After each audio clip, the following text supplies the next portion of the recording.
Pasamos ahora a Estados Unidos. Con una abrumadora mayoría en la ONU fue condenado el bloqueo de Estados Unidos a Cuba. 187 naciones denunciaron la aplicación de la injusta política de cerco económico, financiero y comercial que Washington mantiene por casi 6 décadas en contra de esta isla, en contra de Cuba. Vamos con los detalles hasta las Naciones Unidas, precisamente con Aiza García. Aiza, el balance de toda esta jornada, quienes hablaron, cómo se condenó de nuevo en una nueva oportunidad en este escenario mundial el bloqueo de Estados Unidos contra Cuba.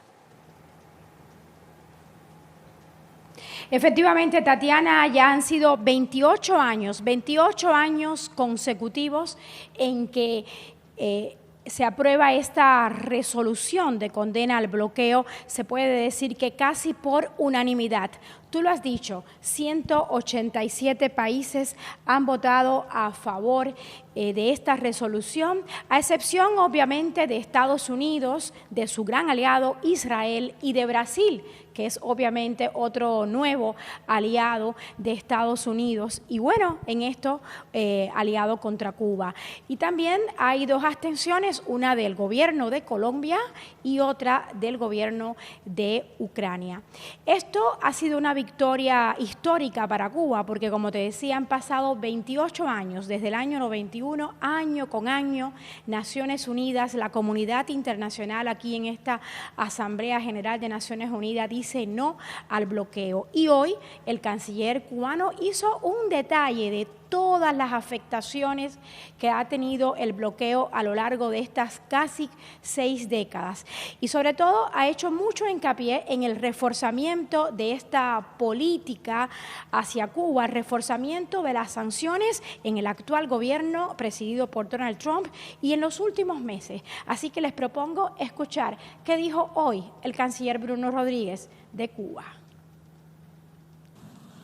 En los últimos meses, el gobierno del presidente Donald Trump ha iniciado una escalada en su agresión contra Cuba con la aplicación de medidas no convencionales para impedir el abastecimiento de combustible a nuestro país desde diversos mercados mediante sanciones y amenazas a los buques, navieras y compañías de seguros. Su objetivo, además de afectar la economía, es dañar el nivel de vida de las familias cubanas. El gobierno de Estados Unidos sí es responsable. Bueno, también ha dicho que en abril del presente año se autorizó la presentación de demandas ante tribunales estadounidenses contra entidades cubanas, norteamericanas y de terceros países en virtud del título 3 de la ley Helms-Burton. El canciller denunció el recrudecimiento de la persecución a las relaciones bancario-financieras con el resto del mundo, la restricción para el envío de remesas a ciudadanos cubanos, la reducción del otorgamiento de visas y de servicios consulares, la cancelación de un acuerdo entre las federaciones de béisbol, la anulación de viajes individuales de ciudadanos norteamericanos, la prohibición de la llegada de cruceros y de vuelos directos a los aeropuertos, excepto el de La Habana. Denunció Bruno Rodríguez que se impidió el arrendamiento de aviones con más de un 10% de componentes estadounidenses y la adquisición de tecnologías y equipamiento en similar condición, al tiempo que cesaron las actividades de promoción comercial, que son los intercambios culturales y educativos. Y bueno, las afectaciones al sector salud, que son muy amplias, a esto le dedicó especial énfasis. Dijo lo difícil que es conseguir obtener medicamentos debido al bloqueo, medicamentos claves para tratamientos para niños, para tratamientos de cáncer, y dijo que no hay ninguna familia cubana está exenta de sufrir las consecuencias del bloqueo. Dijo que niños con insuficiencias cardíacas severas no pueden contar con el sistema más avanzado de asistencia circulatoria para empleo pediátrico porque es de origen estadounidense. Tampoco una persona que padezca fallo cardíaco severo puede disponer de equipamiento de apoyo ventricular en Cuba porque es de origen estadounidense. Y así fue enumerando uno a uno, incluso con nombre y apellidos, de este tipo de afectaciones en el sector salud. Nombró niños, personas de todas las edades que se han visto limitados a resolver su problema de salud justo porque el medicamento medicamento está en Estados Unidos y Estados Unidos no le da a Cuba esas licencias, no permite comprar esos medicamentos. Bueno, hoy ha sido un día histórico. Aquí también en Naciones Unidas habló el canciller de Venezuela, el canciller Jorge Arriaza. Él ha dicho por qué su país una vez más está apoyando esta resolución de condena al bloqueo estadounidense, un bloqueo que ha dicho él claro que es una decisión unilateral, pero con aplicación extraterritorial. Veamos qué dijo el canciller Jorge Arriaza. Venezuela exige que cesen las acciones de terrorismo económico y financiero, que cese la guerra no convencional con consecuencias letales contra el pueblo de la República de Cuba y, hemos de decirlo, ahora también contra el pueblo de la República Bolivariana de Venezuela. No es por la vía de la intolerancia política que se deben manejar las relaciones internacionales. Solo élites gobernantes no civilizadas, cuasi primitivas, pueden usar la asfixia económica como arma de destrucción masiva para imponer sus preferencias políticas en países soberanos, para imponer también sufrimiento generalizado a sus pueblos. Es, desde todo punto de vista, una práctica criminal. De hecho, encaja sin vacilaciones en la categoría de crimen de lesa humanidad.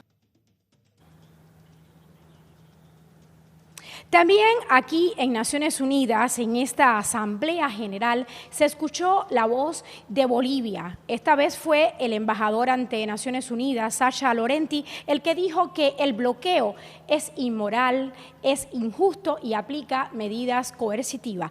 Escuchemos qué dijo exactamente. El bloqueo contra Cuba es ilegal. El bloqueo contra Cuba es injusto. El bloqueo contra Cuba es inmoral.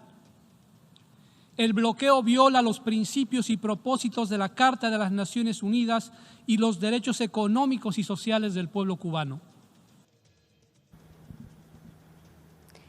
Justamente fue Sacha Laurenti, el embajador de Bolivia ante Naciones Unidas, quien dijo hoy aquí que esta sesión de 2 días en la que se habló del bloqueo contra Estados Unidos, del bloqueo de Estados Unidos contra Cuba, de la necesidad de poner fin a este cerco económico, comercial y financiero, él dijo, Sacha Laurenti, que esta no es solamente una sesión contra el bloqueo, también es una sesión para expresar el agradecimiento a Cuba por la solidaridad que ha mostrado a lo largo de tantas décadas. Un país bloqueado justamente que se ha puesto al servicio de la humanidad.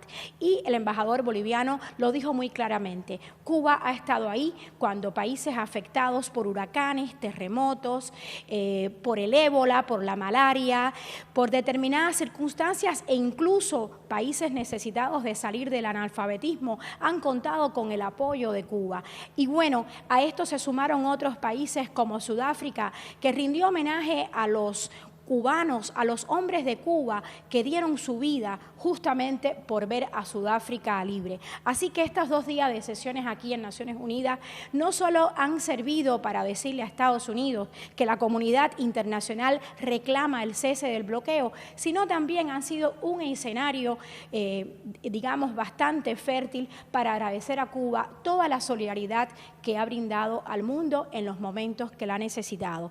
Recordemos, repitamos, insistamos, esta es la 28 resolución que se adopta aquí en la Asamblea General de Naciones Unidas, año con año, de manera consecutiva, para pedir, exigir, demandar al gobierno de Estados Unidos que cese su política de bloqueo y de sanciones hacia la isla de Cuba.